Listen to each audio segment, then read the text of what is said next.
તો ગોધરાના ભામૈયા વિસ્તારમાં પિતા પુત્રીના મોતનો મામલો સામે આવ્યો છે। પિતા પુત્રીના મોતને લઈને નવો વળાંક સામે આવ્યો છે, જે બાદ નવા વળાંકમાં સમગ્ર તપાસ કરતા સામે આવ્યું છે કે એક વ્યક્તિ છે તે તેને પરેશાન કરતા હતા, ફોન પર ધમકી આપતા હતા। એક કિસ્સાને મરનાર વ્યક્તિ પાસેથી પૈસા માટે ધમકી આપતો હતો। ત્રાસ સહન ન કરતા પિતા અને પુત્રી તળાવમાં કૂદી જીવન ટૂંકાવ્યું છે। પોલીસે બંને ઇસમો વિરુદ્ધ ગુનો નોંધી આગળની કાર્યવાહી હાથ ધરવામાં આવી છે।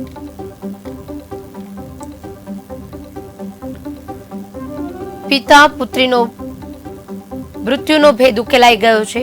સમગ્ર તપાસમાં બહાર આવ્યું છે કે તેમને જીવન ટૂંકાવવાનું કારણ એક વ્યક્તિ તેમને ફોન પર ધમકી આપતો હતો। આ સમગ્ર બાબતે પિતા અને પુત્રીએ કંટાળી અને આપઘાત કર્યા હોવાની માહિતી સામે આવી છે।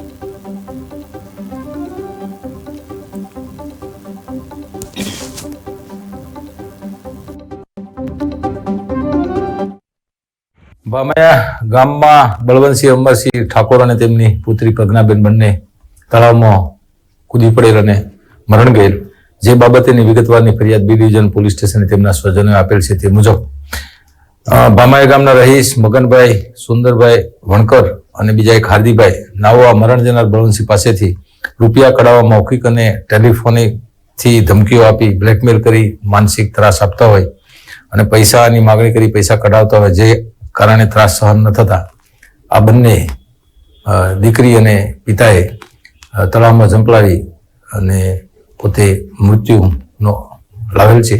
આ બાબતે IPC 306, 384, 506(2) 114 મુજબની ફરિયાદ બી ડિવિઝન પોલીસ સ્ટેશને દાખલ કરવામાં આવેલ છે। નિયમ મુજબની કાર્યવાહી હાલ ચાલુ છે।